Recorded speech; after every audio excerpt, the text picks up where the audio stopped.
Okay. Meeting is now streaming. Okay. Well, I think we're ready to go, aren't we, at this point? Jack, this is Ashley. Yes, it looks like we have a quorum as of right now. Well, I don't believe there's anything on the agenda that is going to require a vote. Correct. Yeah. Well, the minutes, but you're correct. Yeah, regardless of whether we have a committee quorum or we just have a number of interested folks, we're going to, in the interest of getting started on time and keeping things moving, we will call the meeting to order, and please take a roll call. Calling the roll, Mr. Sharon. Here. Ms. Baker. Here. Mr. Tuma. Mr. Tuma's absent at the moment. Ms. Simon. Here. Ms. Stevens. Present. We have a quorum. Also like the record to reflect that council members Miller and Sweeney are also in attendance. Great. Thank you very much. And we're glad to have everybody here. Is there any public comment regarding the topics that are on the agenda for today? No, Mr. Chair, no one submitted any public comment. Okay. We have minutes from the December 14th meeting. Has everybody had a chance to look at the December 14th meeting minutes? Yes, Mr. Chair, and I move approval. Okay. Been moved and second. Is there any discussion regarding the minutes? Hearing no discussion, all in favor of the minutes has been submitted. Say aye. Aye. Aye. Aye. Opposed? Hearing no opposition, the minutes have been approved. We have no matters that have been referred to this committee specifically for today's agenda. However, one of the things that we did talk about at the last meeting was there was a desire to have a longer in-depth analysis of what was going on in the sector partnership, specifically because the first one to launch was the manufacturing. It was felt that that was going to be the area that they could give the most informed update. So I know that I see a couple people on that were on this. Adam Snyder, Deborah Perkel were both there at the last meeting, and are going to plan on doing an update. This is also followed with a topic from Jumpstart that will also be discussed, even though this matter has not been officially gone through the sequencing for referral to committee. My understanding that this topic is going to be discussed in depth in advance of being referred, and with the expectation that perhaps it will be referred to the Board of Control because of the financial amounts within the Jumpstart category. So with that, let's get started. Is there anyone here from the Workforce Connect that's prepared to discuss the topic and to give us a more in-depth knowledge of Workforce Connect and how it fits as far as the product launch? Mr. Chair, with your permission, I'd like to give some brief opening comments to introduce the topic. Absolutely. Thank you, Mr. Chair. Ted Carter, Economic Development Chief, Cuyahoga County, members of the Economic Development Committee, Happy New Year. It's hard to believe we're almost at the end of January, but good to see you all. I am pleased today to follow up on our workforce update from December and to go deeper on our efforts with respect to Workforce Connect. Today, you will get a briefing on the manufacturing intermediary led by GCP and Magnet. To recap quickly, in 2016, the county launched Propel Cuyahoga, its workforce initiative comprised of three elements. The first one, workforce systems integration and alignment, led by the county and in partnership with the Workforce Funders Group, which is represented by the City of Cleveland, Cleveland Foundation, Deaconess Foundation, GCP, the Cleveland Cuyahoga Workforce Development Board, and other funders. Together, we established a funders group that created sector intermediaries in three high-demand industries: manufacturing, healthcare, and IT. Collectively, these critical sectors of our economy have thousands of openings in the region. Each intermediary is led by the private sector with the sole goal of providing talent for private sector employers. These intermediaries are also connected to community-based organizations and are focused on equity and inclusion. The second element of Propel Cuyahoga was the development of career ladders and upskilling, which we have started to gain significant traction through our implementation of the county Skill Up program, as well as the recent introduction of the state's new Ohio to Work initiative, which is providing valuable new training dollars into the community. The third leg of the Propel Cuyahoga initiative was to establish a common set of metrics to measure what results the workforce system is delivering with respect to hiring, training, and integrating various workforce funding streams. That work has not started yet in earnest, but it's high on our list to address. With that, I'd like to introduce Adam Snyder, who is the leader of the manufacturing sector intermediary and doing a terrific job, and very excited about some of the initiatives that the manufacturing sector has launched. So Adam, good afternoon and welcome. Adam, prior to get started, we'll let the record reflect Mr. Tuma is here with us today. And Scott, I know that I speak for everybody. Sorry for your loss and your family too. Yes, yes. I appreciate that, everybody. Thank you very much. Please, Schneider, go ahead. Thank you for the introduction, Councilman Sharon and Mr. Carter.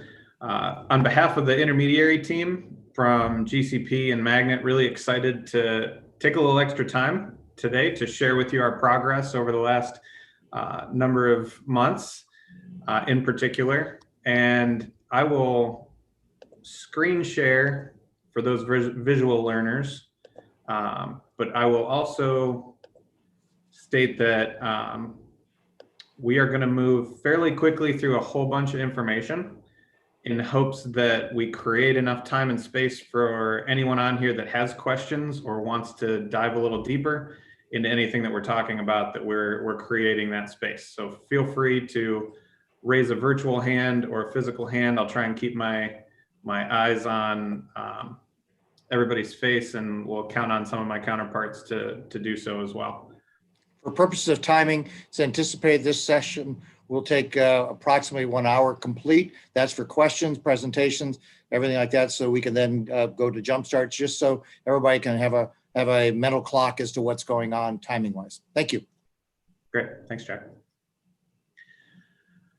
So I'm going to go cradle to current fairly quickly, and feel free to back me up and ask questions if need be, but really excited to tell the story, the concept of sector partnership being employer-led, employer-owned, really to get into the work that the employers have motivated us and chosen for us to do, as well as the details of how that work's going.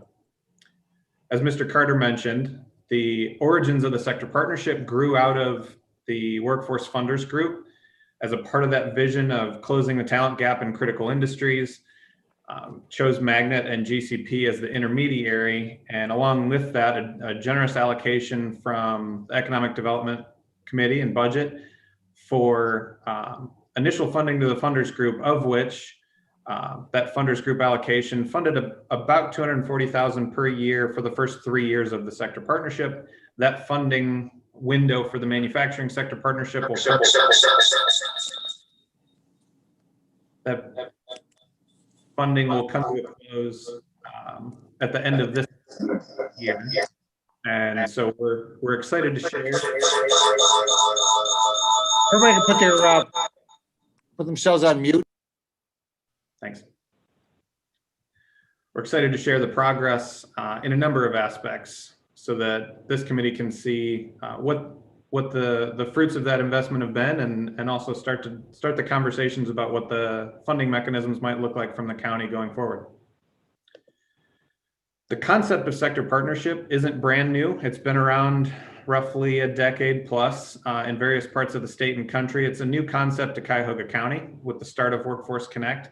And the design is ultimately that the employers set the vision and the strategies.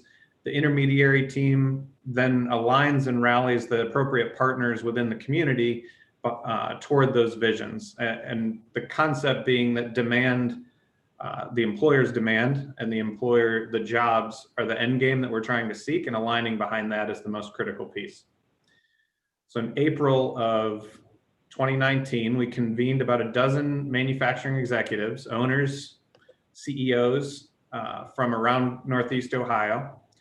We convened them and went through a process of education on the current state of the workforce, typical barriers that we're seeing for people getting into manufacturing or getting into the workforce in general. And those dozen manufacturers created collaboratively a vision and a set of strategies to go after this talent gap. It was a great combination of quantitative analysis of where should we focus and how should we do that work, and also a very community connected focus of what are the things that would benefit our community. And as you look at this vision, we shared this in the Economic Development Committee meeting. As you look at this vision, it supersedes any one company's agenda. When we talk about manufacturing being a growth engine, being the manufacturing education capital of the US, that's not something any one organization can do. And that's the point of the sector partnership. As you look at the organizations and those logos that are involved, it's a lot of names that you recognize being involved in workforce development and education for decades in some cases. And this initiative really, the executives coming together, talking about what can we do together that we wouldn't be able to do alone. And that vision of an abundance of diverse, skilled people that love their careers in manufacturing is a really compelling one. And we're excited to talk about the strategies and the tactics that have come about in the last year and a half to drive those. Following setting that vision, the team generated just shy of 80 possible strategies and then went through a process of whittling those down to the 3 that we started with. The first strategy, partnering with our education and training providers to fill key manufacturing training programs, comes out of the data that shows us that even our existing manufacturing training programs are typically not utilized and there are empty seats. Filling those and partnering to fill those will create not only more people getting into manufacturing, but then it also creates the capacity and the willingness for future innovation around education and training. The second strategy, wanting to get underrepresented populations of folks into manufacturing and do it in a way that creates innovative on-ramps that not only gets the work done, but creates a buzz within the community, starts to get at one of the biggest challenges in manufacturing is that most people grow up and don't understand what manufacturing is. So anything we can do that with a flourish, with excitement in a way that's new and exciting, creates even more word of mouth and chatter within the community. And the third strategy really being around communication and advocacy. There are things that can happen within the community when you have a collection of employers that represent now over 20% of manufacturing employment in the county, as they understand the needs and the things that need to happen or need to change. That's really a compelling voice. And you'll see some things at the bottom there that the manufacturer said, you know, these aren't strategies on their own, but these are elements we need to build into everything we do. Diversity and inclusion, career pathway development, technology that can enable us to move faster and more effectively.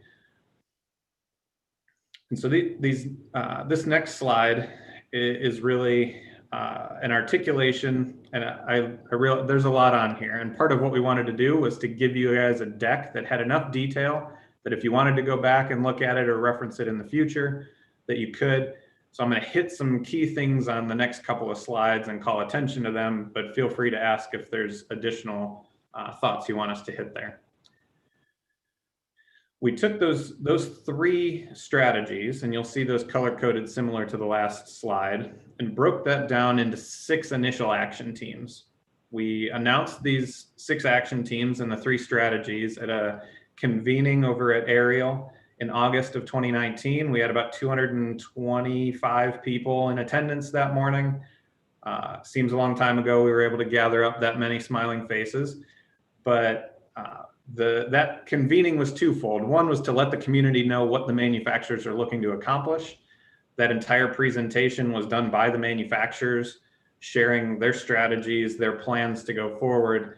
And these 6 action teams then got recruited from the community. We had about 120 volunteers across these 6 action teams before we even kicked off the work, in a mixture of education partners, workforce development partners, manufacturing leaders, manufacturing HR professionals.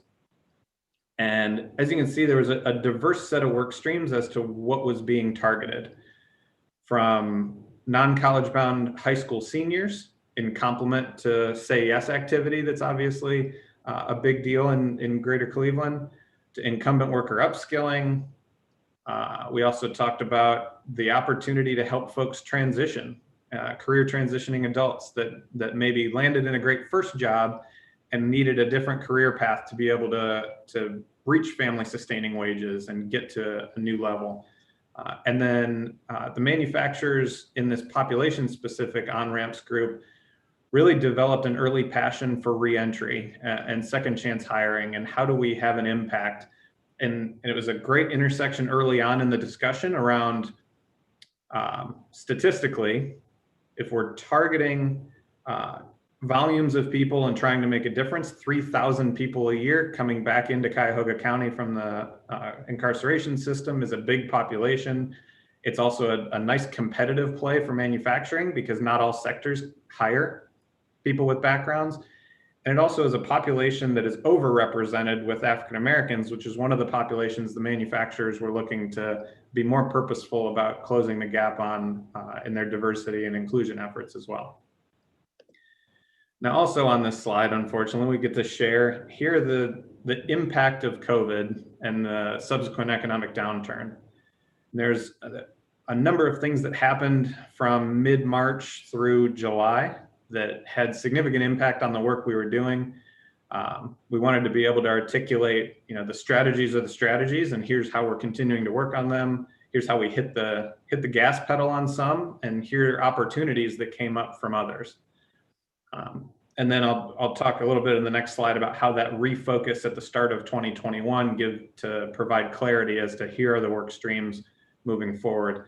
I'll mention a couple. The Access Reentry Program, which we'll touch on in depth a little bit later, was going gangbusters in early 2020. We had done, the manufacturers had partnered with Towards Employment and PMA to develop a 4-week curriculum. Recruitment had started, had phenomenal info sessions with partners like Ohio Means Jobs, CEOGC, Passages, Towards Employment. And the stay-at-home order in mid-March was actually the day after our last info session.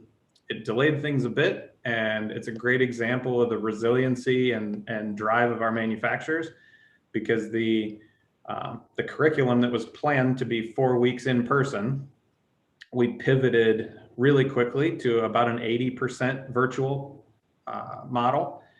The manufacturers continued to be committed to hiring from this, continued to be engaged with the delivery of the curriculum in the classroom, both virtually and physically. And we actually ran that first cohort in June very successfully. Some of the other pivots that you'll see in here, as the high schoolers were remote, we needed to pivot and be able to really get into what are the digital tools and virtual engagement tactics that we can use in the schools when all the kids are remote, as well as the Ohio to Work effort that Mr. Carter mentioned as an opportunity that we stepped into as a sector partnership to help lead that locally, along with the other sector partnerships and Team NEO. And as things have kind of shaken out, here's a more simple representation of how those action teams have really solidified. And we'll use this lens. You've seen the vision, here are the 3 strategies. We'll use this lens with these 7 work streams to share a bit more information about each, about the intersections between other things going on in the state and the community, about the partners that are involved, and the scale that we're attempting to achieve. The one other call out that I wanted to share was that as this Access to Manufacturing Careers program was developed for reentry, we were launching the reentry element, and the manufacturers that were involved in the school age youth initiative were saying, we really want to wrap our arms around these non-college bound high school seniors and young adults, opportunity youth. How do we accomplish that? What's the right way? We would love to get them credentialed. We would love to get them placed. And it was a great synergy where the manufacturers, which is actually a different group of manufacturers than were leading the reentry effort, said, that curriculum with some tweaking for a 19 or 20-year-old is phenomenal. It's really a balance of work readiness and entry-level technical training. Let's take that as an element, and an Access Young Adult was born out of that. We ran our first cohort of Access Young Adult in November recently, and we'll share some details around that. At this point, I believe I've touched on everything except the Equity and Inclusion Scholarship, which will have a more marketing savvy name shortly as our team works on that. But it's a good point to touch on the really specific and intentional diversity, equity, and inclusion work that's happened within the sector partnership. Early on, the manufacturers had a desire to have an impact and also to understand what was the best way to work together on D&I efforts. As a first step, the MLT companies all went through GCP's D&I assessment and benchmarked not only where they were individually, but then aggregated as a cohort. Here's how these manufacturers did, and really used that assessment tool to identify a number of ways that they could potentially collaborate on equity and inclusion work. The first idea that came out of that was this Equity and Inclusion Scholarship. And a handful of the manufacturers grabbed on, just like all the other action teams, we'll take the lead on this. We're going to identify a way to have an impact on both our desire to recruit people of color into manufacturing more effectively, but it was also an opportunity. As you can see, there were a lot of work streams focused on entry-level manufacturing on-ramps. And this scholarship was a way for the sector partnership to get involved in another key talent element for manufacturing and engineering. So this Equity and Inclusion Scholarship, which will be launching this year in 2021 for support of students starting in the 21-22 school year, is really targeting African-American engineering students either coming into engineering programs, current engineering students, or possibly incumbent workers looking to go back for an engineering degree. We're excited about engineering as a target degree program, both because of its ties to manufacturing and because of the leadership potential that engineers typically have in manufacturing. Take a quick pause, see if anybody has feedback or questions before I get into some of the high-level synergies around these work streams. And the chair will hand off that baton to you, Adam, to make the recognition if somebody is asking the question rather than me to do it. Thank you. Okay, thanks. All right. So as we Shy group, I'm surprised at that. I'll take your lead on whether we're missing something or whether we're doing a good job presenting and there's not questions yet, but I will continue to encourage the group to interject. We've got time built in for lots of questions. So one of the things that gets asked of us regularly is how are we creating work streams and supplementing existing systems and synergizing between other partners and other resources within the community. So this slide hopes to articulate for each of these work streams, what are the synergistic resources and initiatives? And then also, who are the key partners? I believe it's good for both the staff and the council people to know who the key partners are in driving this work forward. CMSD is obviously both a key partner and has resources involved in the SWAG program and the Linking Students to Career Paths initiative. Manufacturing Works has also been a key partner in doing that work with their experience in Max Hayes and other CMSD buildings. The incumbent worker upskilling effort, besides local efforts like Skill Up and OMJ, there's also statewide efforts and national efforts like the Department of Labor Scaling Apprenticeship Grant, which we'll talk a little bit more about. Ohio's been recently named a defense manufacturing community. So the Department of Defense is actually providing some funding to work on Industry 4.0 incumbent worker upskilling. And the Governor's Office of Workforce Transformation in the last couple of years launched Tech Cred, which we're also helping our employers to leverage for incumbent worker upskilling. The Ohio to Work effort, Jobs Ohio, we kicked off Ohio to Work in September locally. They'll be launching 3 to 5 additional locations around the state, and Team NEO, GCP, the Urban League, Ohio Means Jobs, Goodwill, the other sector partnerships have been all at the table helping us figure out how we're going to launch this, where to apply resources from Jobs Ohio, but obviously a great relationship for us to continue to forge at the state level to bring resources into the county. And the two access programs, really one of the great success stories we'll touch on as we get into each of the action teams, the ability to partner with existing sustainable funding streams for the programmatic elements of what we're doing. We'll get into some details around how that's happening and to what scale, but really worth patting some of our partners on the back. Towards Employment, PMA, as the key service providers on the training for access to manufacturing careers. But also we've got upwards of 20 other partners working on recruitment for those programs, and really in a partnership model that is new to the area. And one of the other questions we get asked regularly is, what does the employer engagement look like? So this screen allows you to see, we had a great transition as the strategies and action teams were formed in the summer of 2019. The intermediary team went to the manufacturing executives and said, all right, now's the time. You guys set the vision, you selected strategy. Now is where you nominate or volunteer people within your organization to lead these action teams, assuming that we would then get to work with director of HR, plant manager, recruiter, and around that entire room, the manufacturers spoke up and said, well, we picked these strategies, we want to lead them. And for the last year and a half, each of these action teams has been led by at least 2 C-suite level manufacturing leaders. It's a phenomenal testament to the dedication of our MLT.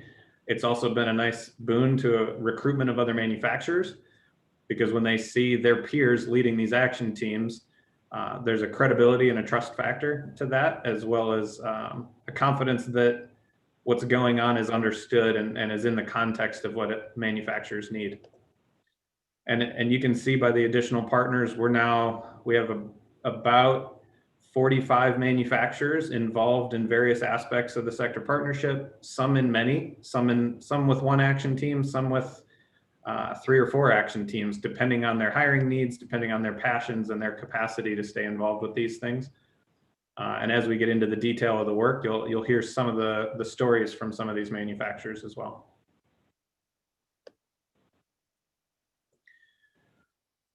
I'm going to pause. So that is the high level overview of kind of what is sector partnership, how has this developed thus far, how did we pivot and tweak during COVID? And then this next section, I've got essentially a slide for each work stream, each action team, to be able to share what's happened to date, what's coming up, and both on the programmatic outcome quantitative side, as well as the systems change element, which is really a key part of the work that we try and keep at our forefront, that there are existing mechanisms and systems within the county that have been here far longer than the sector partnership, doing working hard to get people ready for work and into jobs, and that our role is really not to duplicate and to fill in gaps and drive systems change on behalf of the employers. Before I jump into that detail, I'll pause and see if anybody has questions or comments. Because at the high end level of where you are, and we have some new members that have just joined, and some who are just participating in the day's activities. We do have the honor of having Deb Vichy, who actually was one of the early visionaries of where this was going and the creating of the 3 strategies. Just to parrot what the folks from Team NEO had told us about the size of these groups, that the manufacturing is the largest of the economic drivers for the region. It drives about $46 billion worth of the GDP. Medical comes in second with about $24 billion worth of medical in the GDP. So it's a little less than about half of the size of the manufacturing contribution.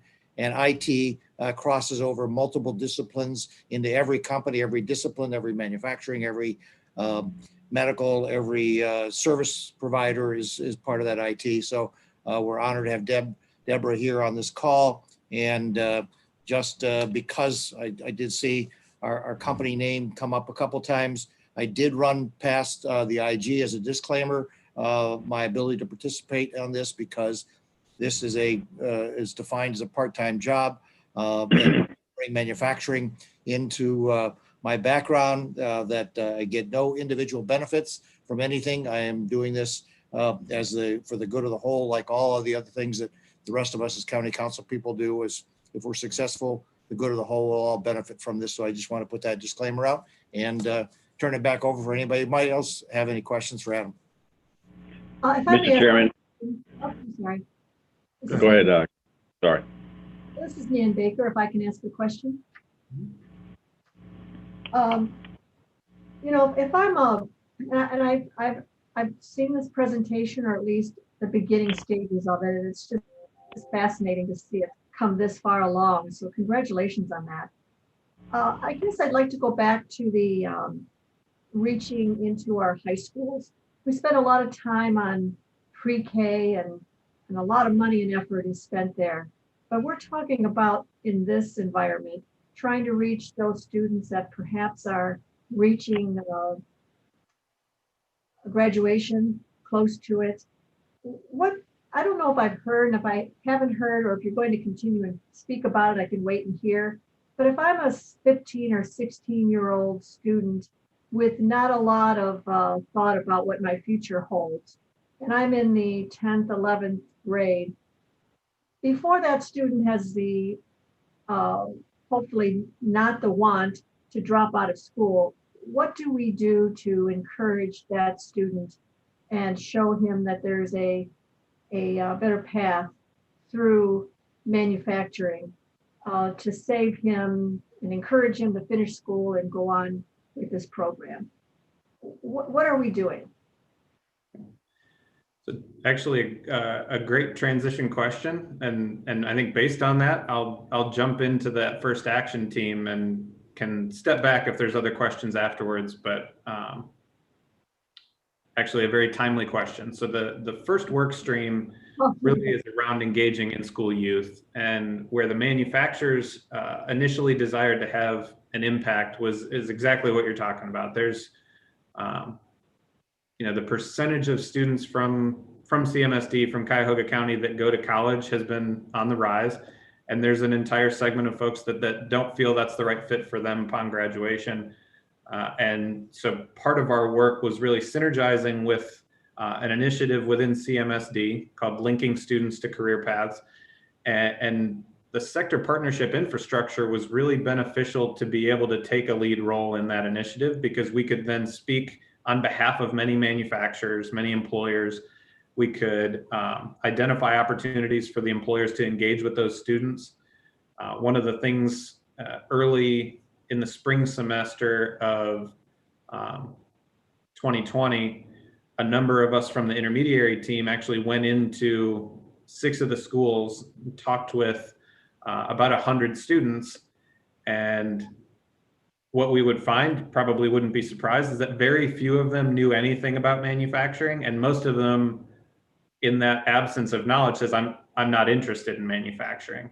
We did a couple of sessions with them around, here's what manufacturing is, here's what careers look like, here's what the pay looks like, here's what how employers behave and how they treat their folks.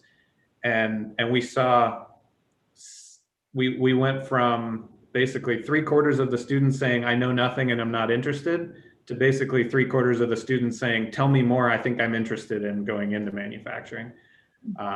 Unfortunately, that was right about when the stay-at-home order hit, and we there have been a lot of struggles, whether you're in that work deeply or not, engaging students in a remote environment.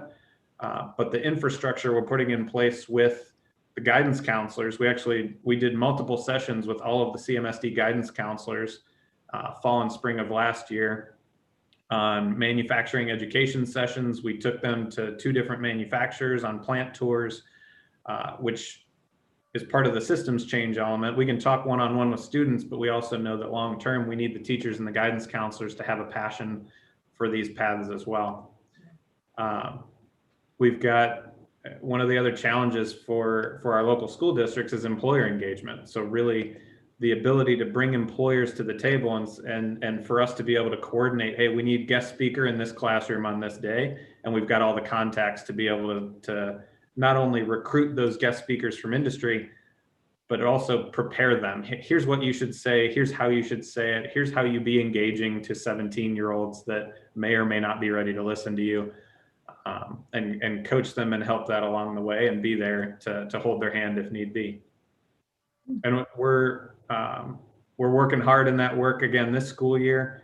We've built out a number of digital guest speakers and digital plant tours, and we're working on some of that remote engagement piece, and identifying some internship and work-based learning opportunities for the students we are able to engage with this year will help set the stage for ramp, hopefully next year as the students are physically in the building.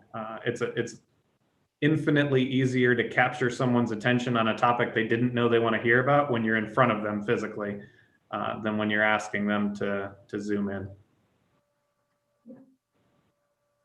I think as this work evolves over the next couple of years, the intention is to work backward, really create that demand. And here's what can happen as you're graduating high school. And then we know, and the school district is working on that as well, of how do we plant those seeds in 5th, 6th grade? How do we make sure they choose a high school that is in alignment with what they want to do? How do they take the classes that are going to step them into the pathway that they're interested in?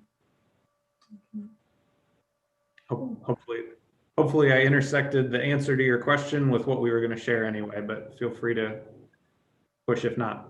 When you're talking with these students and of course trying to get their interest, do you talk about pay? What is the pay range that they can look forward to as a beginner and then graduating on to more of a skilled technician? If we don't bring up pay, the students bring it up pretty quickly. Yeah. We're always ready. And good example from the Access Young Adult program, we have 18 to 24-year-olds that are hiring into entry-level roles in manufacturing. And I'd say the average in there is we have manufacturers that are hiring entry level between 13 and 16. And I'd say that part of the work that we're doing is educating manufacturers on where those entry level wages need to be competitive with the healthcare systems, with Amazon, with other first job opportunities, entry level opportunities. The nice thing about manufacturing that we try and also articulate is that it's really stable. There's opportunities for overtime, companies really taking care of you and investing in tuition reimbursement. It is not difficult for us to articulate, if you get in and you like it, a path to being a machinist or a welder or industrial maintenance tech. Really kind of pretty quickly can get you into that 40, 50, 80 grand a year range on the skilled labor side. And that's not even on the professional side. If they did, one of the conversations we had regularly was, I think I want to go to college, but I'm not sure, or I'm not ready.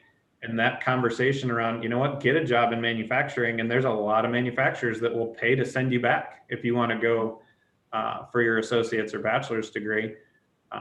And even if not, in the meantime, you can make a good wage and put some money away to make sure that you're good, and then have a career to come back to, because there's all of these other career paths in supply chain and engineering and HR and IT, marketing and sales all exist in every manufacturing company. Do you find that these students that start at the $13 to $16 an hour, what percentage of those students do you anticipate would go on to the higher level of learning and want to be a machinist and advance themselves 5-8 years down the road? Is that the path that we try to show them and not be in the entry level, for years? I can, I'll speak more to the story and then the statistics, because it's all very unique cases about the student. Typically, the students are more interested in talking about what does my schedule look like and what does my pay look like now than what does 5 years from now look like. But the opportunity is there, and manufacturers are really excited when you look at the demographics, 30% of manufacturing employment right now is 55 and over. So manufacturers are really motivated to figure out how do we recruit and retain and develop these young people, because we have to, and it brings a stability to the organization that is really needed. So I would say the opportunity of any student who is interested in that advancement progression, the opportunity is there for sure. Thank you for that. I appreciate it. Good to know. Yeah. Great questions. Thank you. The next work stream revolves around incumbent worker upskilling. We had some really interesting progress around this year. We had forged some good partnerships with some of our local education partners. March through July was a really challenging time in the education space, but we still got some really rewarding work done. One of the things that we're trying to impact on a high level is that we have credentialed manufacturing training programs, in a lot of cases, very solid quality. And out of 1,700 manufacturers, we have a couple dozen that are actively engaged with our education partners locally. So really helping, we see that as the intermediary role dead on, is how do we help articulate the value add of an external partner doing training. A lot of manufacturers have internal training programs, but then also how do we make sure that we're helping connect those things. As a part of the DOL Scaling Apprenticeship Grant, Magnet, as the project manager for that, has federal education innovation funds. So one of the systems change outcomes we're excited about coming up is that we have an RFP out now, due back mid-February, where we've got $367,000 of DOL money that we can award to various education partners locally, just to drive education innovation in Cuyahoga County. So we're targeting right now machining, earn and learn models, and Industry 4.0 earn and learn models. And really trying to be creative and innovative around how do we make it easier and more productive for more manufacturing companies to send entry-level workers that they've had for a while and really trust and see potential in for training in these disciplines that we know we're going to need. And we'll come back to some of the quantification at the end, but really looking to hit the gas on some of these credentialed incumbent worker trainings this year. Touched a bit on Ohio to Work. Really an exciting partnership with Jobs Ohio that's evolving all the time.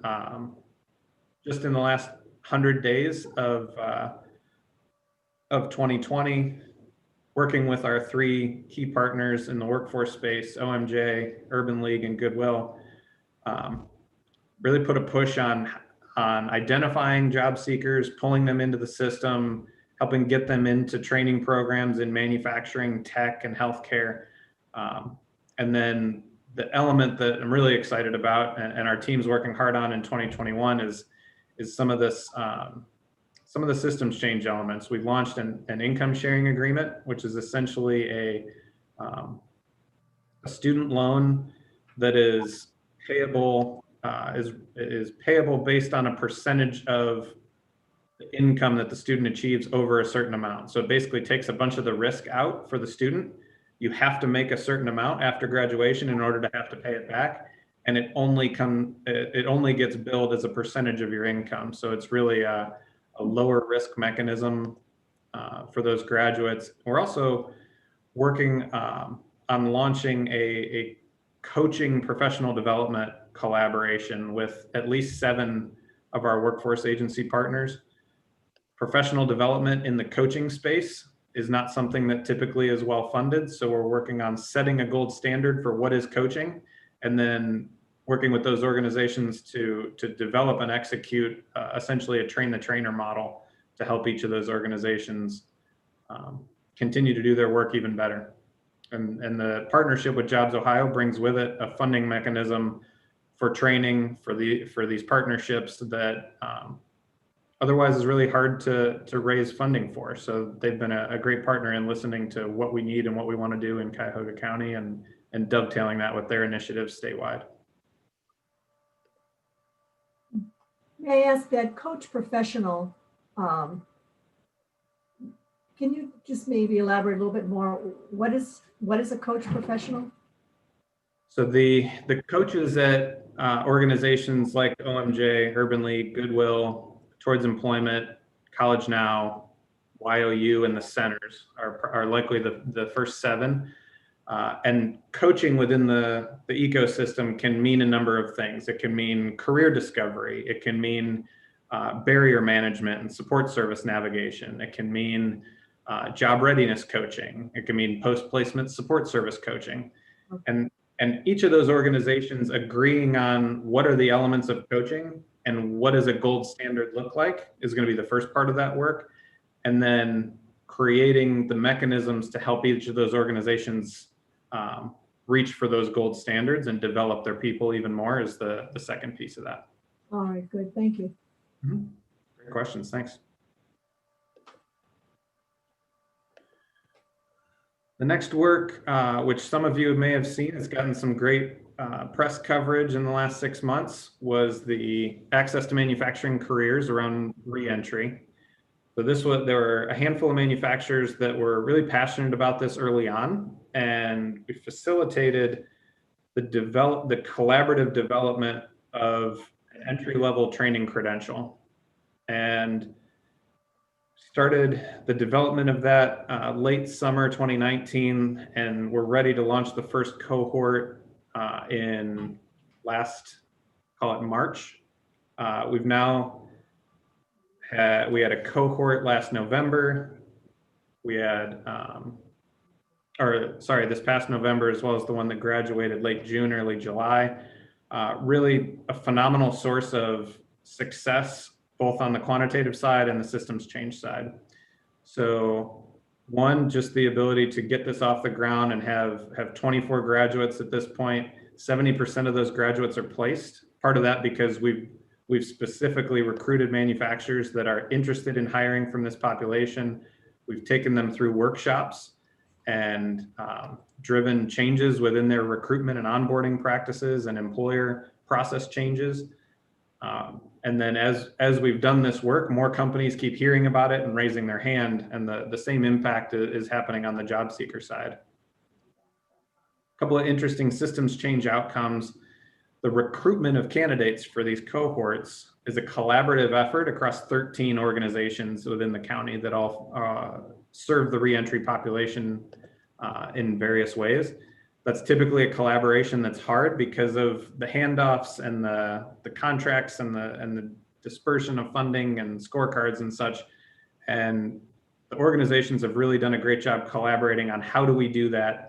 How does a referring organization maintain their relationship with a candidate through that training program and afterwards to provide consistency for the job seeker, but also to encourage collaboration within the system.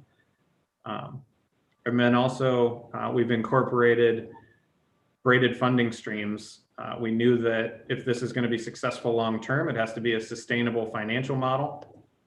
So probably by early to mid this year, we're looking to have WIOA approval for this credential through the state. And in the meantime, we've worked with Frank Brickner, who's been a great partner at OMJ in navigating how do we apply WIOA funding, how do we apply other public funding streams to this. We've built in an employer contribution to this that to the employer, it looks like a placement fee. So it's a mechanism that they're used to, and they're able to look at the ROI very clearly versus a placement agency or a temp agency. But it also is a funding source that creates sustainability and reaffirms the employer buy-in to what we're doing. For 2021, we'll be on about a quarterly cycle from the start of recruitment to placement of the graduates. Runs about a quarter, so we're looking at targeting running 4 cohorts of 25. Really exciting. I think some of you that got to see the video before the county council meeting had Eddie Taylor, one of the graduates from the first cohort, talking about his experience and how well things are going for him. And those stories continue to build from a bunch of the companies and a number of the graduates that have gone through.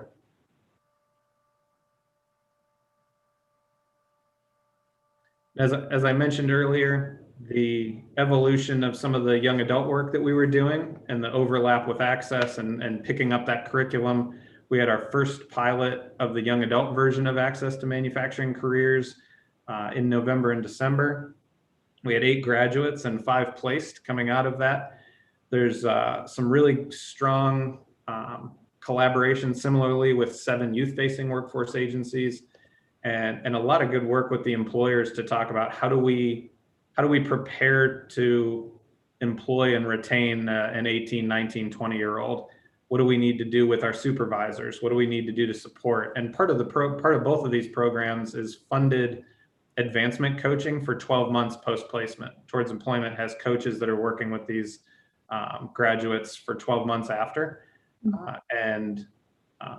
Because of that, as well as the technology pivot, one of the nuances that we've seen in 2020 and 2021 is we're supplying each student with a Chromebook and a hotspot to make sure that they're connected both through the training and with their coach for a year afterwards. Similarly, we're on a quarterly cycle planned in 2021. It's a little harder of a population to target and recruit for and make sure that they're meeting the screening requirements and are super motivated. But there's a lot of scale potential here as we start to dial in what's the right recruitment mechanisms and partnerships.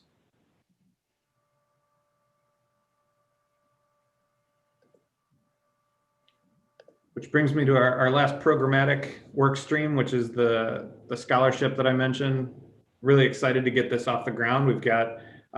We do have tuition funding, which is what most people think of around scholarship, but really what we're most excited about is the engagement from the manufacturers on the program side of this. We're looking to identify students in engineering or entering in engineering and really helping to develop their social capital and their work readiness post-college through mentoring, through work-based learning opportunities, through lunches with the MLT members where they can really start to build a network and figure out what they want to do. It also gives us a mechanism to really get them excited about manufacturing. Engineering can be a career path into many different sectors. So making sure that they're excited about manufacturing and want to leverage that into an exciting career locally in manufacturing is definitely part of the push as well. We'll likely be reaching out to many of the folks on this call as we get into recruitment mode to see if anybody knows anyone or knows who to talk to identify students, but already getting some good chatter from around the community around identifying students that are either in engineering programs at CSU or CASE or thinking about going into engineering from our local high schools.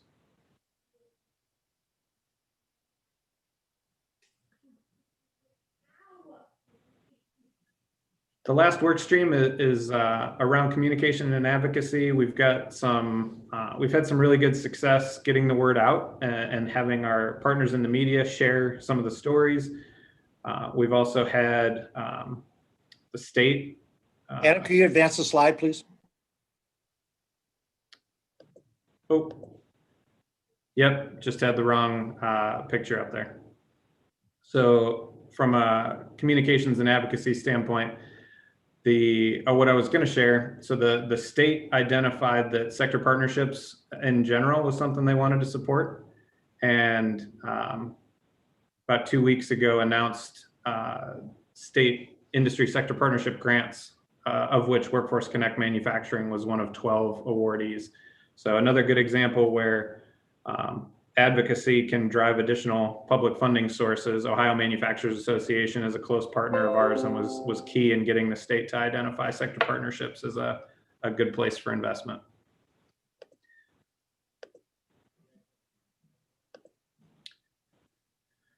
So this is, in case anybody was trying to do quick addition, this is a summary slide articulating some of the programmatic outcomes that we saw in 2020 and what we're looking to accomplish in 21. We touched on a number of these, really the exciting ones that we hadn't touched on quite yet.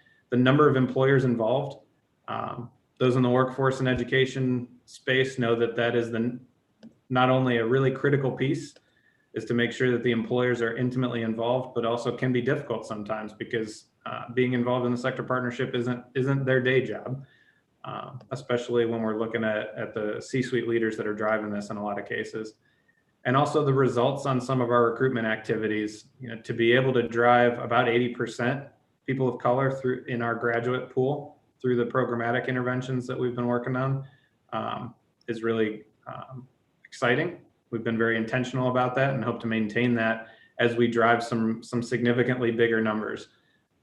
Transitioning from year one, getting this stood up, into year two, getting pilots launched, and then in year three, wanting to start to show what scale might look like and expose the places where investments are needed or capacity locally needs to be bolstered in order to continue to scale. Hopefully you're excited by the growth of these numbers as much as we are, and the opportunity to continue to gain momentum in the community, knowing that awareness of manufacturing as a great place to work is one of our biggest barriers. Like I said, we were going to cover a whole bunch of stuff as quickly as we can. Appreciate Councilperson Baker for some great questions. Would love to welcome any others that our intermediary team could answer. And if you don't have questions now, I'm sure that Adam would more than happy to receive questions via the internet, by email or anything of that nature. I'm sure I speak for a lot of folks on here. Mike Gavlin is involved with the scholarship program. Shauna is involved with that from GCP. So there's all kinds of folks. Kathy Belk has picked up the heavy lifting from Deb Vichy's years of experience. So we welcome all of that. But even though this has been focused on the manufacturing component, a lot of these elements are going to be building blocks that can be used also for the other sector partnerships just as easily out there, whether they be the medical that's going to follow. I know that they're sharing all this information with the folks over in the medical sector partnership, and then the IT the same way. Mr. Chairman. Yes. Now we're back in this group. I'll try my best to keep everybody recognized. Yeah, Mr. Miller, please. Yes, thank you. And I have a question, and it somewhat follows right on where the chairman was going. I'm just wondering how much interaction you see happening in the efforts between the three different intermediaries. I'm sure that people on their career path sometimes move across the sectors, and how much are we going to be involved in helping those capabilities and in enabling synergistic relationships between activities in the three sectors to occur? Yeah, I don't know whether that's going to be an Adam question or a Kathy Belk question as to who, but I think they're pretty fluid as far as sharing knowledge. That's the nice thing about putting them in sequence. So who wants to pick that up? I'll start mechanically. As the other two sector partnerships were starting up, our intermediary team spent a lot of time with theirs, just giving them our playbook. Here's how we did it. Here's what went well. Here's what could have gone better. Let's make sure that each of them had their best chance to move quickly and effectively with their employers. There's obviously differences in each of the sectors in the employers, but there's definitely a shared desire by all the employers to help job seekers find what's right for them and support that. Because if somebody doesn't find what's right for them, it just creates noise where they're there for a while and then they drop back and they have to start down a different path. The synergy and really helping people find their path and get in the right spot and get trained to advance in that place that's right for them is kind of a 1 + 1 + 1 = 10. So we're trying to be very intentional about how we synergize with the other sector partnerships. Thanks. Dale. I can only assume that some of these same components that you saw will probably show up in their sector partnerships too, as far as reentry and things of that nature. Is that a logical assumption? The common themes around youth engagement, around incumbent worker upskilling, around targeted populations are very similar. I think each sector will choose their target populations potentially differently, just based on where they have momentum or where they have explicit desire. The employers are setting their strategy and getting their action teams really solidified now in the other ones, but we're already seeing commonalities in the how and the what, for sure. Mr. Schron, if I could jump in, this is Shauna Sure. Marbury at Go ahead, GCP. Shauna. GCP being involved in both manufacturing and IT, there's a there. Obviously, we are sharing strategies between those two sector partnerships. These sector partnerships are employer driven. We are just beginning to convene our tech sector employers in the IT sector partnership. We actually have our second meeting later this week. So they are beginning to flesh out those strategies. One thing I will say that all of these industries have in common is all of our employers realize the importance of the early talent pipeline.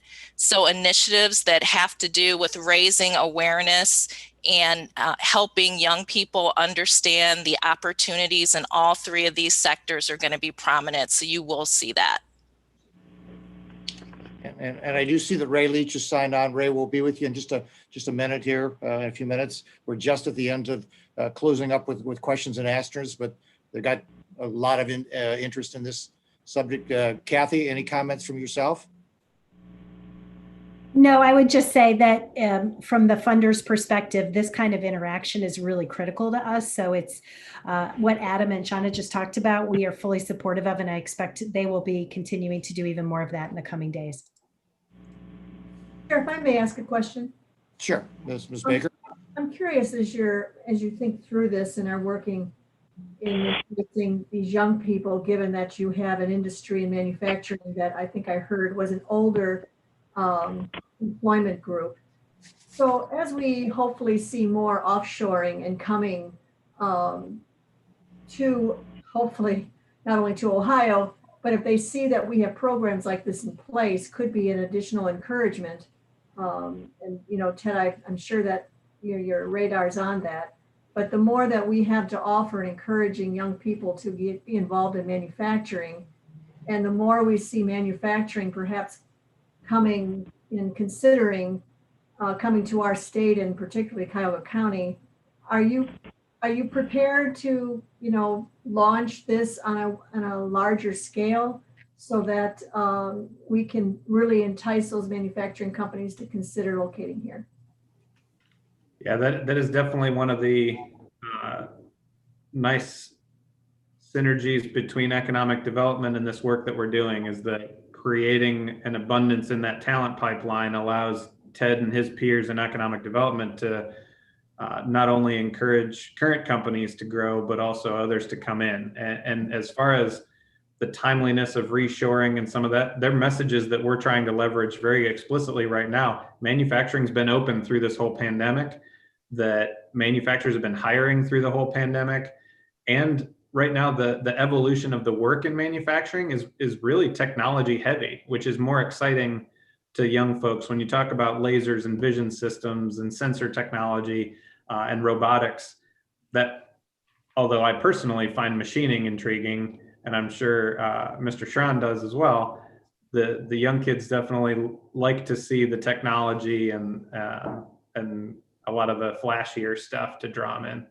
Right, and that was my follow-up question, was to ask, are there industries in manufacturing that are more enticing than others? And it sounds like you answered that question, that is there competition among manufacturing trying to entice young workers to come to their manufacturing plant over another, and perhaps the reasons, as you just stated, one could be more in the IT world and one not.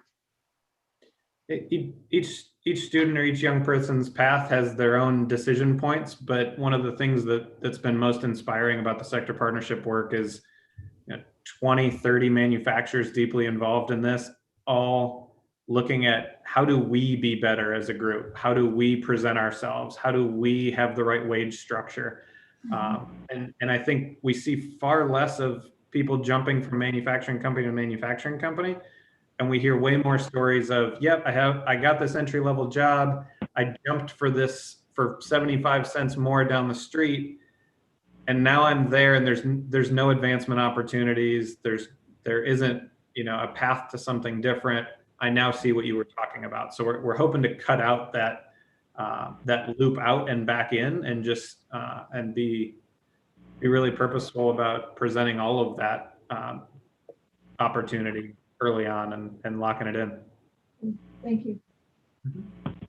And just to I guess, break out of my non-biased role, yes, robotics, automation, lasers, coordinate measure machines, everything is on everybody's mind right now, and it's being deployed.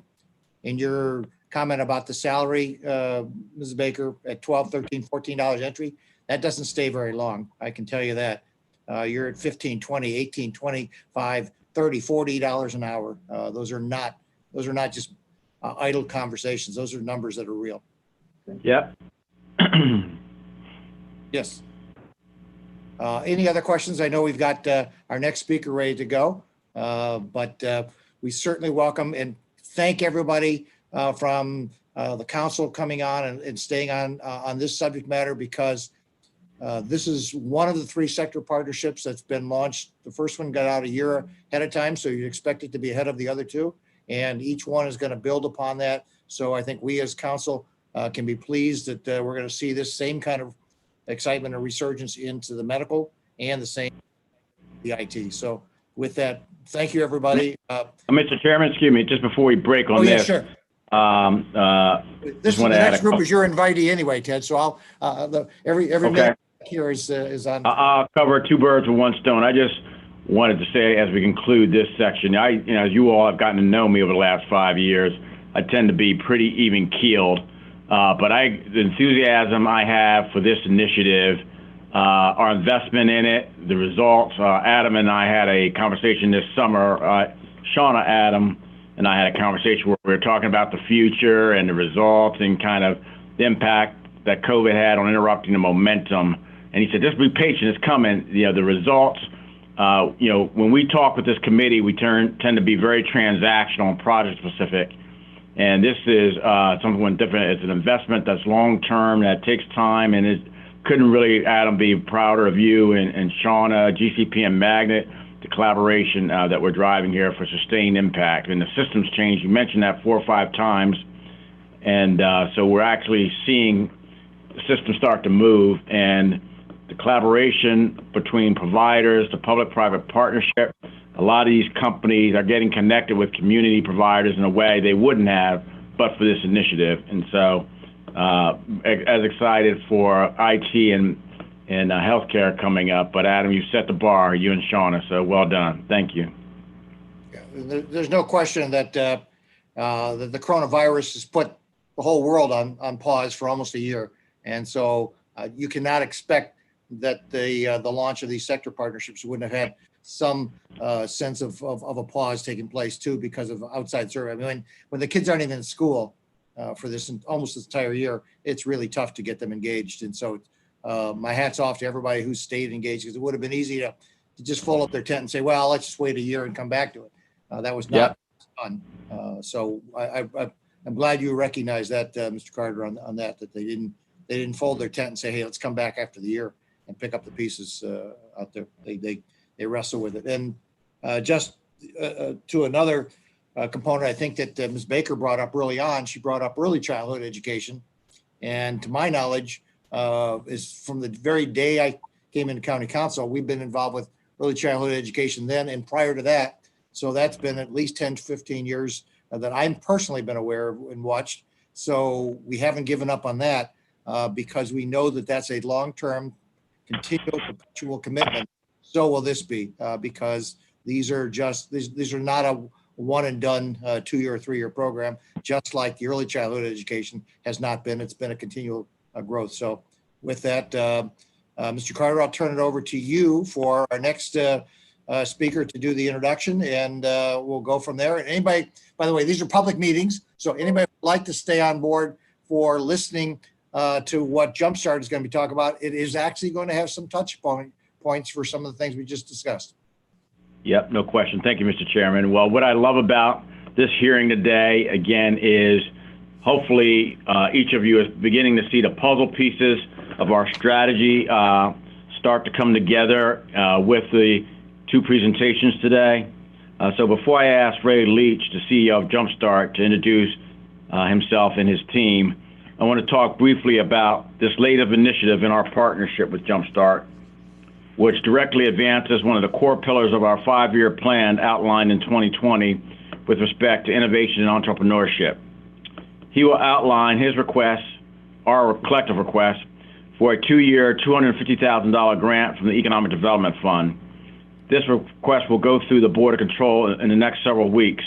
But because it is a new enhancement of our relationship with Jumpstart, which spans nearly 10 years, I wanted this committee to have the benefit of hearing the request in detail and begin connecting it with our other work. Jumpstart is one of our most important small business partners and intermediaries. We have deployed nearly $8 million since 2012 with Jumpstart, which has spawned the creation of nearly 100 companies in the county. Our 2015 loan was repaid with a handsome return of nearly $3 million, which contributed to helping the county close its budget shortfall in 2017. Jumpstart was a key partner, leader, and co-investor in supporting the first COVID-19 Small Business Stabilization Fund last spring. In fact, the genesis of it was Mr. Leach's idea about how Jumpstart could kind of catalyze some investment in supporting small businesses, particularly those in his portfolio, but really wanted the county support.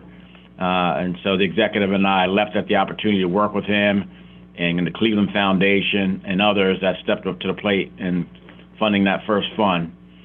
So lastly, what you'll hear from Mr. Leach shortly and his team touches on 4 other initiatives that are reflected in our 5-year plan. And Mr. Miller frequently and Ms. Baker, what are the results leading to? And so you'll hear Mr. Leach kind of articulate that momentarily. But this initiative and request that he has speaks to the work we're doing in the Arizona Alliance, the Cleveland Innovation Project, which is underway, our key strategy of tech innovation and entrepreneurship with a focus on minority and equity focus. And lastly, the commercialization and tech strategy with NASA Glenn Research Center, which Jumpstart's forming a partnership to make that a reality. And so this will be a big focus this year, are these efforts. Ray, good afternoon and welcome to the Economic Development Committee. Thanks for your partnership. Ray, welcome. Oh, good. On behalf of, as the chairman of the committee, sorry we got a few minutes late start, but the platform is yours. And we do appreciate the fact that the sequencing that we had about 25, 30 people on that first part of the call to allow us to sequence this, one at 3 o'clock and one at 4 o'clock. So thanks very much, Ray. Take it away. No worries. Thank you very much. Jumpstart's had tremendous support from Cuyahoga County. I recognize lots of faces and names and very, very, very sincerely want to thank you for all your support. I was calculating in my head what the total amount of collaboration between us and the county, and I had it in the 8 million range. So Ted verified that in his comments. So it's been a long-standing partnership that I think has delivered great benefits to the county. So today, and Ted, are we going to share the slides, or are people looking at the slides? Is that important to have on? Yeah, that mechanics, I'm not sure what we're doing there, Ray, but I would just keep driving and let me see here. The slides were sent out originally in advance to everybody, so I hope everybody on the committee has them. But it would be nice for the guests if somebody can control those. I could probably share it on my screen if that's acceptable. I can That's try acceptable, at least sure. if I have the rights. See if my computer will let me do that. There you go. They're up there all Are right you now. guys seeing it? Okay, Yep, we great. are. All right. Okay, super. So again, very long-standing partnership with the county. Great to be with you again today. We'll be quick. I did want to introduce two of my colleagues with me today, Tellianjay Thomas, who's the newest member of our executive team. Tellianjay's had multiple interactions with leadership at the county over the last 20 years in her other roles, and I'll pass the meeting to Tellianjay here in a second. And then also Matthew Miller. Matthew has been our principal liaison, senior venture partner to NASA Glenn Research Center. Matthew actually brought to Jumpstart and to this project a longstanding connection to NASA. And he was a B-52 pilot back in the day as well. So really, wow. We wanted to share an overview with you of what we're talking about doing with NASA. But before I go to that, I want to just emphasize, over the last 2-3 years, Jumpstart's had a much greater intentionality around partnering with our largest institutions in Greater Cleveland and Cuyahoga County that are inventing some of the most game-changing technologies, but perhaps those intermediaries or those institutions have a more difficult time in commercializing that technology. Now, perhaps in the case of NASA, it's a very compelling technology that is putting people in space, but maybe has some additional challenges to figure out the everyday commercial potential. So that's one of the aspects that we're going to talk about quite a bit today. Jumpstart's also partnering and collaborating with many of the hospitals and universities across Cuyahoga County and Northeast Ohio. Again, as difficult as it is to do research and to create science, it can be equally sometimes, if not more difficult, to create economic development out of that invention. So this partnership, which really came together with leadership from the county as a great catalyst to encouraging NASA and Jumpstart to find new and different ways to work together, is really, I think, we owe a thanks to the county for Ted and his team for being a catalyst to make this happen, what we're going to talk about today. So with that, I'll pass the meeting over to Tellianjay, and she'll give an overview of what we're looking to do specifically with NASA. Tellianjay?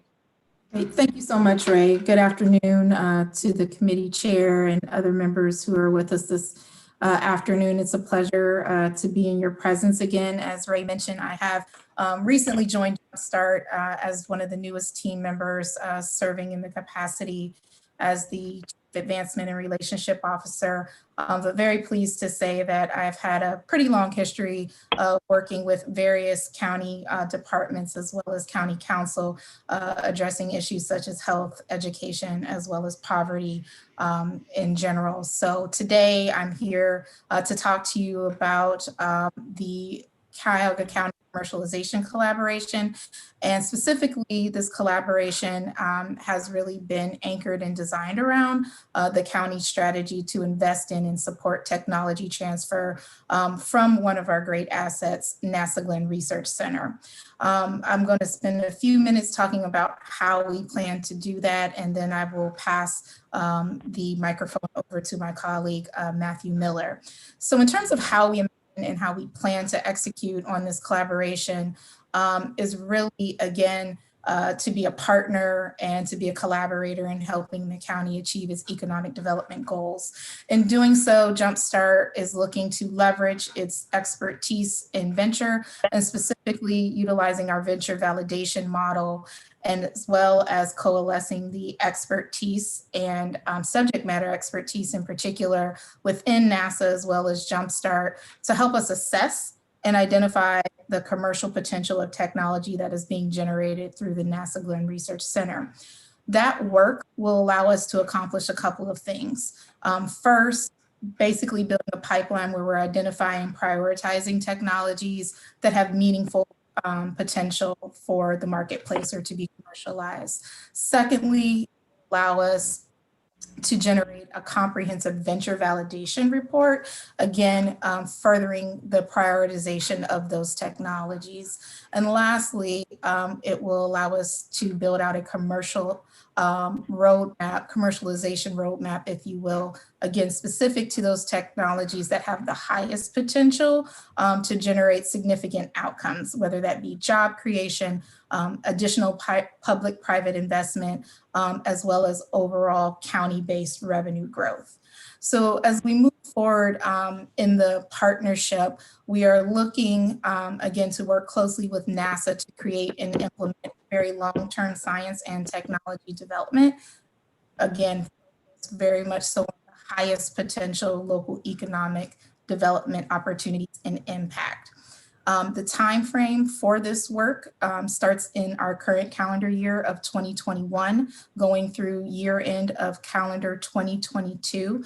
And we respectfully are asking for support towards this collaboration in the amount of $250,000 in equal amounts over year 1 and year 2 of the partnership. And Ray, if you have any additional comments to add to this, I welcome you to chime in. If not, I am happy to turn it over to Matthew, who will talk a little bit more about the venture validation model. Yeah, thanks, Telly-Anjay. Before we go to the next slide, I just want to emphasize for everyone here that all the dollars that the county would be investing or granting through this process, every one of those dollars is being matched by the Ohio Third Frontier. So for Jumpstart to perform this work, it costs dramatically more. I mean, basically on an annual basis, you would say, well, if the county's in for 125 and the state's in for 250, the collective work actually costs Jumpstart quite a bit more than that between all of our staffing and the third-party subject matter experts. So as an example, Jumpstart's in conversations or is actually in contract to partner and collaborate with entities like Nottingham Spurk, who we may call on or we're anticipating calling on for additional insight and advice, as well as Jumpstart is a member or a customer of a firm called the Gerson Lehman Group, or GLG Group, and that is one of the world's largest subject matter expert organizations with over 400,000 subject matter experts located all across the globe. And so we're going to be using not just the resources at Jumpstart, but our third-party partners, but as well as GLG, to bring literally world-class science and market expertise to technologies that are solving incredibly complex problems, typically correlated directly to space, as opposed to a standard commercial application on Earth. So with that, I'll pass the microphone over to Matthew Miller, who will talk with some level of detail around Jumpstart's venture validation process that we are utilizing across many dimensions now with universities and hospitals that we're going to be applying with this partnership with NASA. Matthew. Good afternoon, Matthew Miller here. I appreciate the opportunity to be part of this meeting and present to this group. As Ray indicated, what I'm going to do is spend just a couple of minutes talking about what the venture validation process is. It was mentioned earlier and has been brought up a couple of times. This is a process that we have built over the last several years, and it's really a structured approach where we can look at the early stage technologies and start to identify and determine where the opportunities are, but also some of the challenges that may exist when we're from the perspective of are they commercially viable? It really focuses on assessing the potential of the technology, and for those that come out of the pipe that have high potential, to really develop that commercialization roadmap or flight plan, as it were, that will lay out the details around which we think that that particular technology or technologies could be moved down that commercialization path. Just as a note, we have completed over 50 of these venture validation projects over the last probably 2.5 years with the institutions and corporations in the region, all these different technologies that we've taken a look at. Some of the things that we look at, and this isn't necessarily an exhaustive list, but by way of examples, so to help this group understand the elements that we look at when we're determining whether something is commercially viable or not, are, does it solve a meaningful market pain point? Is there a need for this technology out there? What the value proposition may be for this technology?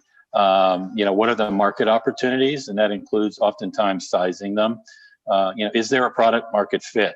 Just because something works, it doesn't necessarily mean that that there is a sufficient group out there that's willing to pay for it.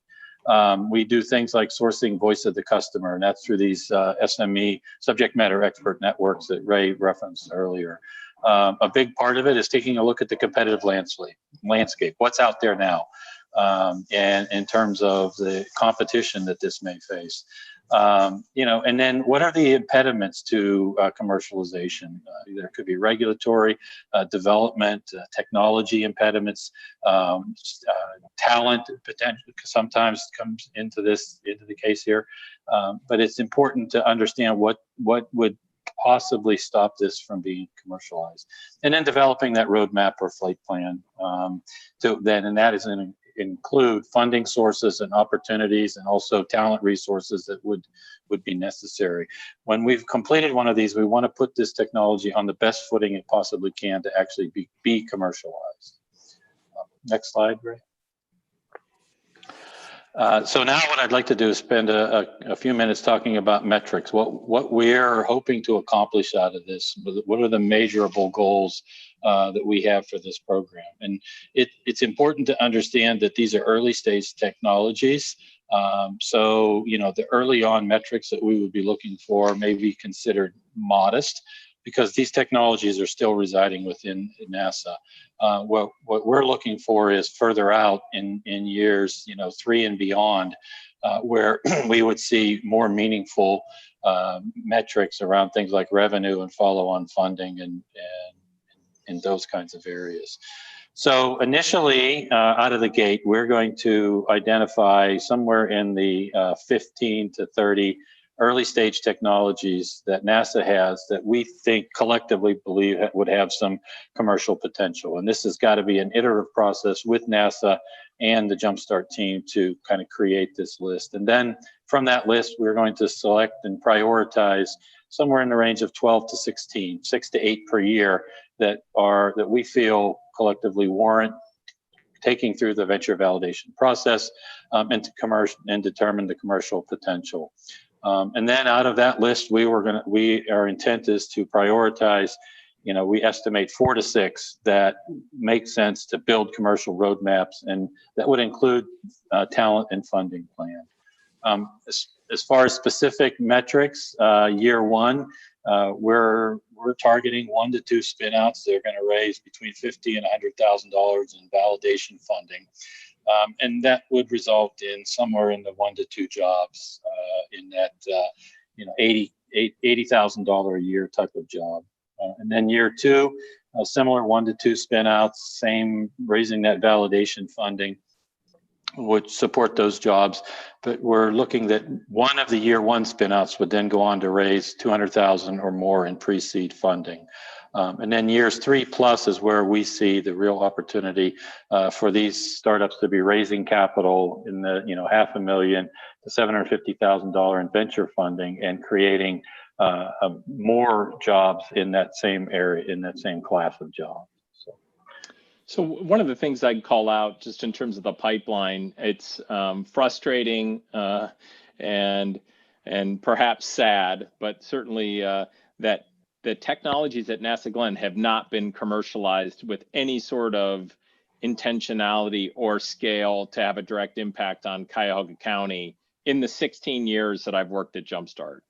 So there's been all sorts of hits and misses and one-offs, but with the county's really direction and leadership, I think we, for the first time in Jumpstart's 16-year history, after the amount of time we've spent together, the level of understanding that we have, that I think this is going to give us a great opportunity to connect to the pipeline. And it's not only the pipeline that's literally physically at Glenn Research Center now, but because of the role that NASA Glenn has as being a national connector to commercialization going on all across NASA, Jumpstart through this process will be looking at the most compelling technologies in the entire NASA system, not just the things at Glenn Research Center. But of course, as we're building these roadmaps, we're totally focused on having the commercial impact of wherever the technology was invented for it to happen in Cuyahoga County. I think another element to really connect the dots on that's important is, since almost all of these opportunities we would view as, maybe a good analogy is a science project. So there isn't a leader of the business when we're engaging with the technology. So as we engage with the technology and the team at NASA Glenn, and we're figuring out this commercialization plan, what we're also thinking about at the same time is, what are the skill sets that are going to be needed to actually convert this science or technology into a business? So the talent equation on that is critically important. Jumpstart has not only a lot of skills amongst our team, which, we have 70 folks at Jumpstart, so we have a lot of talent at Jumpstart in general, but we also have great connections to entrepreneurial talent that could perhaps lead these companies, because we are going to need to find the champions, for the opportunities that we believe have the greatest promise. We're going to have to find the leaders of that business. And oftentimes in this scenario, they might start as part-time or on a contract basis, but obviously as the company matures more and more, it'll need full-time staff going forward. So we're very excited about this opportunity to partner with NASA, to partner with the county, extend the work that we've been doing together. But at the end of the day, this allows us to tap into a whole bunch of technology that is obviously incredibly important and world-changing, but that Jumpstart's really never had a regular access to in the way that this program would help us realize. One thing additional that I would add is that NASA is also very excited about this and is fully engaged and very much looking forward to themselves learning a lot about how to really commercialize technology. As Ray indicated, it hasn't been something that has happened with any great regularity in the past. So they're very excited about being part of this also. Yeah, Mr. Chairman, I would add to both Matthew and Ray's comments is NASA's commitment. So the executive and I have spent time with the new center director, Dr. Perez, and she's all in for this effort. And so Ray, maybe you and Matt could talk a little bit about, and Talonje, good to meet you, welcome, is the partner, I don't think you mentioned, or maybe you just did it cursorily, the embedding partnership that you've created with NASA Glenn in terms of how you're going to work with the agency in identifying potential technologies and then advance it through your process. So NASA, as I mentioned, NASA Glenn does have both a national role and response. NASA Glenn Research Center has both a national role and a local role. But through that national role, they are hosting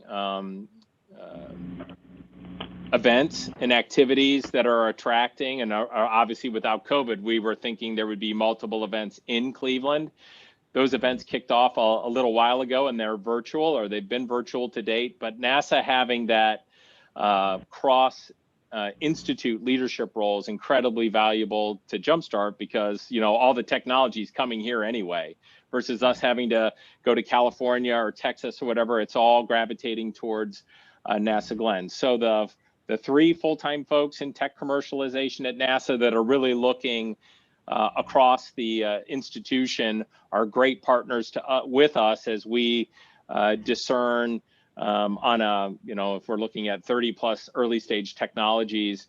What's great is that there is someone who is responsible for this across the institution, sitting in Brook Park, that's going to be our partner to help us vet these scenarios. So that makes this even more compelling, given that we would have the opportunity, and obviously NASA Glenn has the role, the responsibility to commercialize these inventions, regardless of their founding location.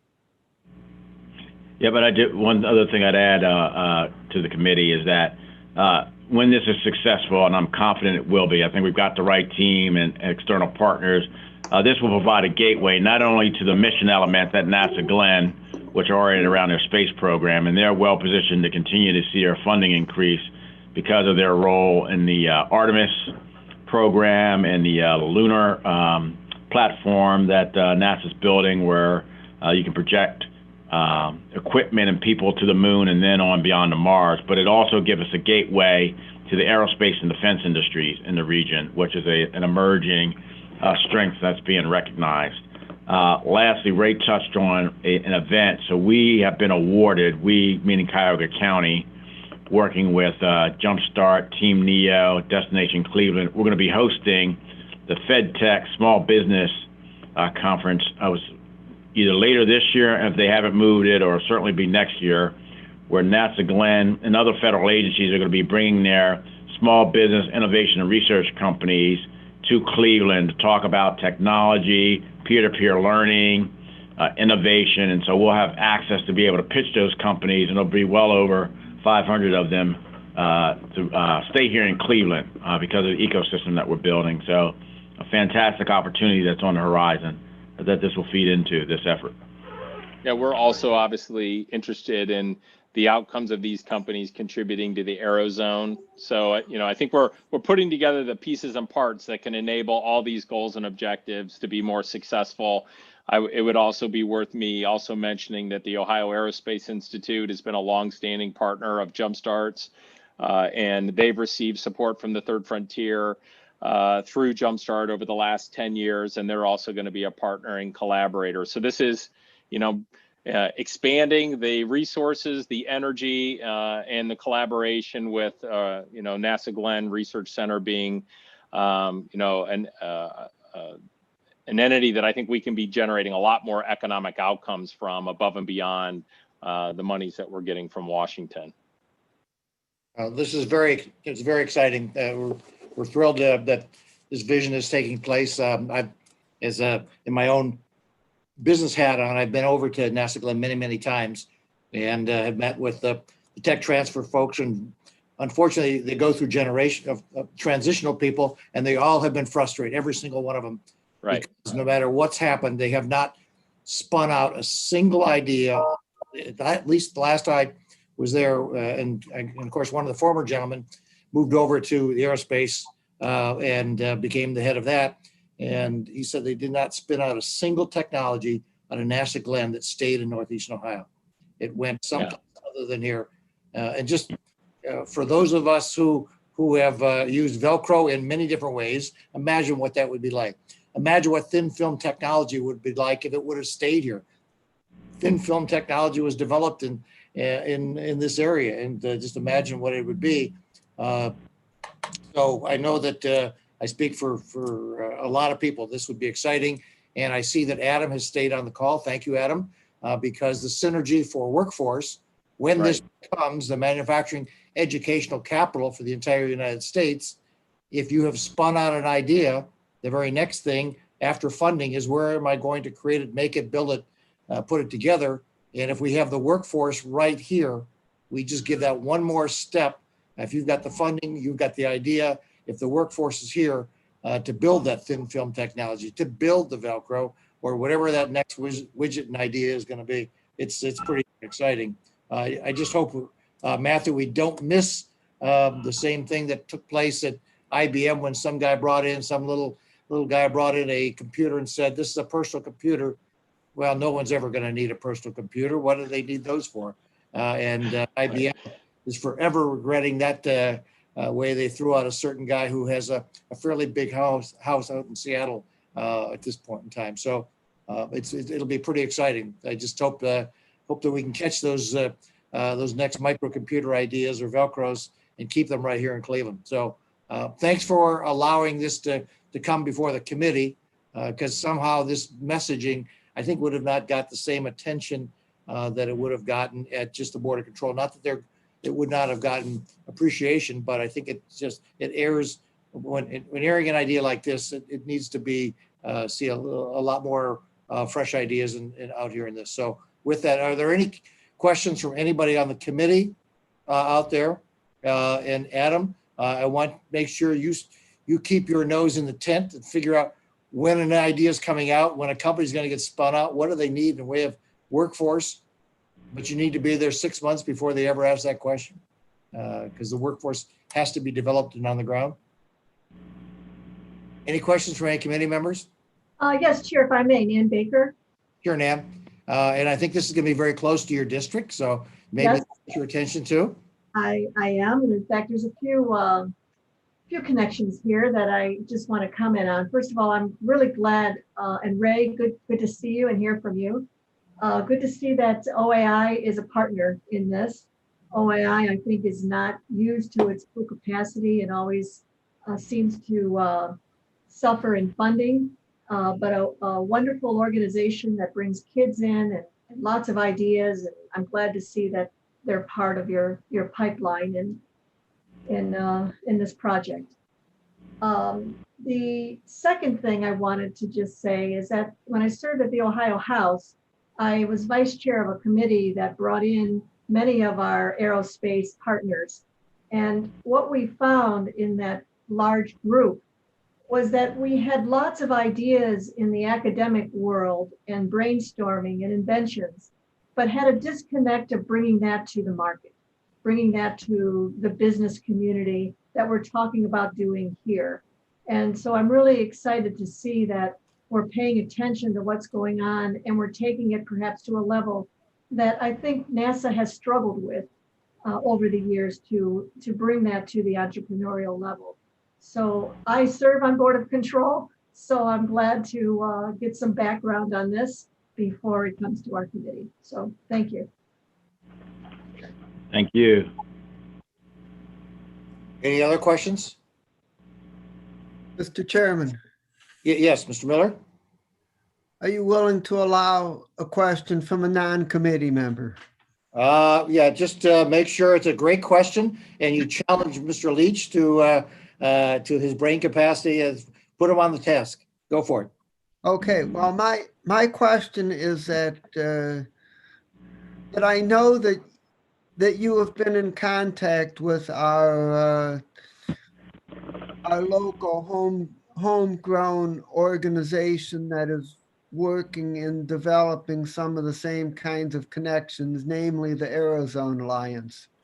And I would just like if you could comment on your relationship with them and what you see as the role that the Aerozone Alliance would play in this process.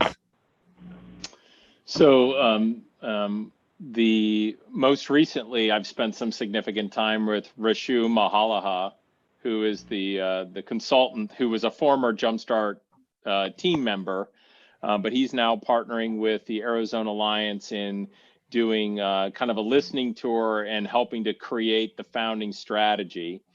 So it's been great to reconnect with Rashu and to share with him our network, not just in Northeast Ohio or Northern Ohio, but also our network across the country. Jumpstart's been spending a lot of time focused on the most important services and assets for innovation districts. And a lot of that work began with the early thinking around what could happen or is intended to happen in Midtown.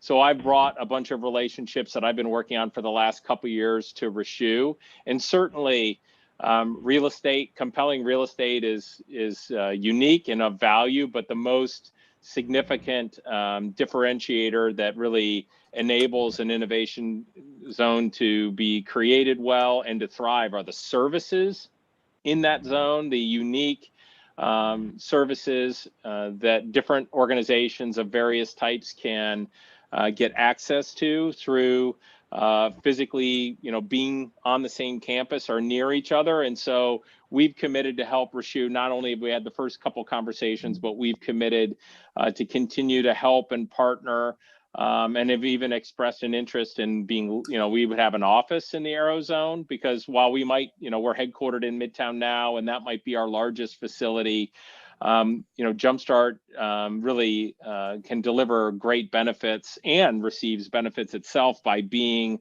surrounded by not just invention, but also companies of various sizes that have different and unique challenges and opportunity to collaborate to solve those things. So we're a big believer.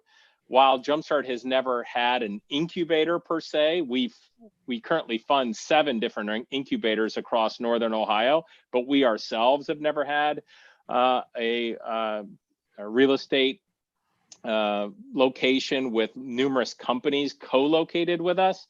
I think that is going to change. I think everything that Jumpstart does going forward, from a real estate point of view, we're going to want to be, across the hall from a broad mix of companies, institutions, sources of invention and deal flow, because that is where the magic happens. I think that's one of the challenges of Northeast Ohio, at least in our context of the footprint we serve, is it's a little too spread out.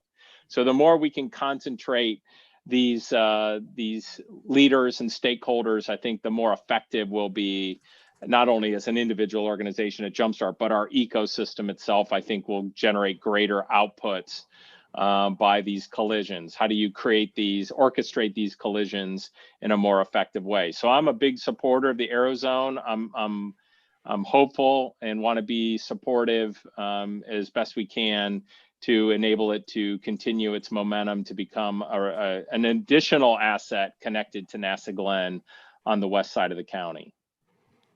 So I appreciate that response, and I'm very happy to hear about the connection with Hrishu. I've also had multiple discussions with him, and we've been working through this consultant process that's been going on for several months now. So I really appreciate the commercialization collaborative. It's long overdue, and support your efforts and wish you the best of success. Well, thank you very much.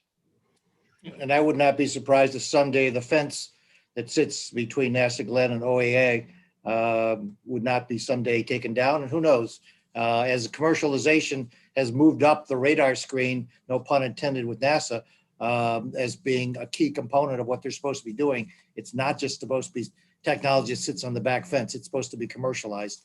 And I think it's really, really been brought to their attention that that is a key component of their mission critical, not just launching things, but to commercialize what they've launched out there. So I think it's pretty darn exciting. And the 2 components that historically have been a problem for Northeastern Ohio has been funding and workforce. If an idea is to capture its wind in the sales to actually resonate with a job and a real multiplier like you're talking about, Dale, it's those 2 components. And I think we got attention on workforce, and Ray is certainly focused on the financial to get those year 1, 2, and 3 metrics to be funded. Any other questions for anybody? Well, thanks everybody. Good luck with the Board of Control. I think I see 2 members of the Board of Control on this call, so I think maybe you're are in pretty good shape to make your pitch when you're asking for your funding. I can't speak for them, it's an independent vote, but I think that this is a good way to introduce the subject matter. Anything else, Thank Mr. you. No, that's it. We'll be seeing you in the next 2 months with projects. So we'll get back to our normal course of business, but really appreciate the committee taking time to go deeper and more leisurely on these 2 important topics. And again, I hope that you're seeing the puzzle pieces start to fit together with respect to the 5-year plan and the work that we're doing every day. So thank you. Thanks, everybody. Thanks for staying on the call, everybody. And Thanks, guys. Thank you. appreciate that. Is there any other matters to come before the committee? Hearing none, we hereby adjourn the meeting. Thank you very much. Appreciate everybody sticking around.